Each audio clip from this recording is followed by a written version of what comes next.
Rumpelstiltskin, a fairy tale by the brothers Grimm, as narrated by Scott Leffler for Stop, Book, and Listen. Once there was a miller who was poor, but he had a beautiful daughter. Now it happened that he had to go and speak to the king, and in order to make himself appear important, he said to him, "I have a daughter who can spin straw into gold." The king said to the miller, "That is an art which pleases me well. If your daughter is as clever as you say, bring her tomorrow to my palace, and I will try what she can do." And when the girl was brought to him, he took her into a room which was quite full of straw, gave her a spinning wheel and a reel, and said, "Now set to work, and if by tomorrow morning early you have not spun this straw into gold during the night, you must die." Thereupon he himself locked up the room and left her in it alone.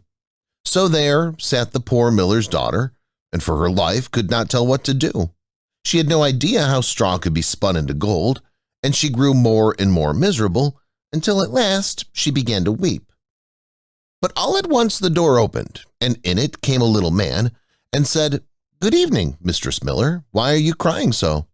"Alas," answered the girl, "I have to spin straw into gold, and I do not know how to do it." "What will you give me," said the mannequin, "if I do it for you?" "My necklace," said the girl. The little man took the necklace, seated himself in front of the wheel, and whir, 3 turns, and the reel was full. Then he put another on, and whir, 3 times round, and the second was full too. And so it went on until the morning, when all the straw was spun, and all the reels were full of gold. By daybreak the king was already there, and when he saw the gold he was astonished and delighted, but his heart became only more greedy. He had the miller's daughter taken into another room full of straw, which was much larger, and commanded her to spin that also in one night if she valued her life. The girl knew not how to help herself, and she was crying, when the door again opened, and the little man appeared and said, "What will you give me if I spin the straw into gold for you?" "The ring on my finger," answered the girl.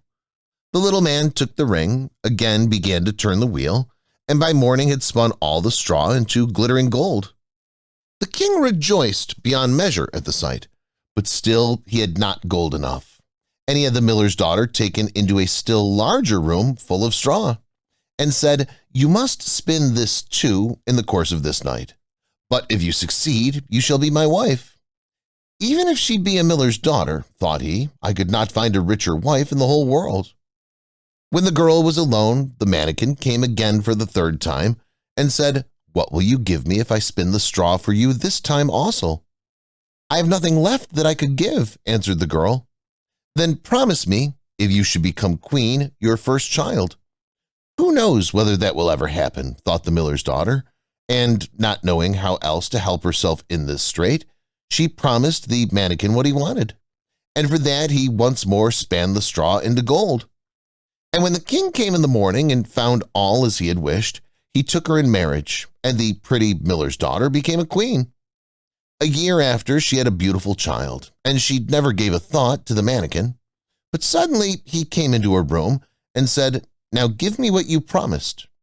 The queen was horror-struck and offered the mannequin all the riches of the kingdom if he would leave her the child.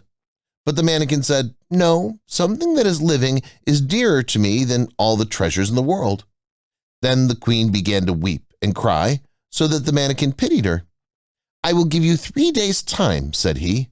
"If by that time you find out my name, then shall you keep your child." So the queen thought the whole night of all the names that she had ever heard, and she sent a messenger over to the country to inquire far and wide for any other names that there might be. When the mannequin came the next day, she began with Casper, Melchior, Balthazar, and said all the names she knew, one after another. But to every one the little man said, "That is not my name." On the 2nd day she had inquiries made into the neighborhood as to the names of the people there, and she repeated to the mannequin the most uncommon and curious. "Perhaps your name is Short Ribs, Sheepshanks, or Laceleg." But he always answered, "That is not my name." On the 3rd day the messenger came back again and said, "I have not been able to find a single new name, but as I came to a high mountain at the end of the forest, Where the fox and the hare bid each other good night, there I saw a little house, and before the house a fire was burning, and round about the fire quite a ridiculous little man was jumping. He hopped upon one leg and shouted, "Today I bake, tomorrow brew. The next I'll have the young queen's child. Ha, glad am I that no one knew that Rumpelstiltskin I am styled." You may think how glad the queen was when she heard the name. And when soon afterwards the little man came in and asked, "Now, Mistress Queen, what is my name?" At first she said, "Is your name Conrad?" "No." "Is your name Harry?" "No." "Perhaps your name is Rumpelstiltskin." "The devil has told you that! The devil has told you that!" cried the little man, and in his anger he plunged his right foot so deep into the earth that his whole leg went in. And then in rage he pulled at his left leg so hard with both hands that he tore himself in two. Thanks for listening. If you enjoyed the book and our narration, please leave us a like and subscribe to Stop Book and Listen so you'll know when we publish more books.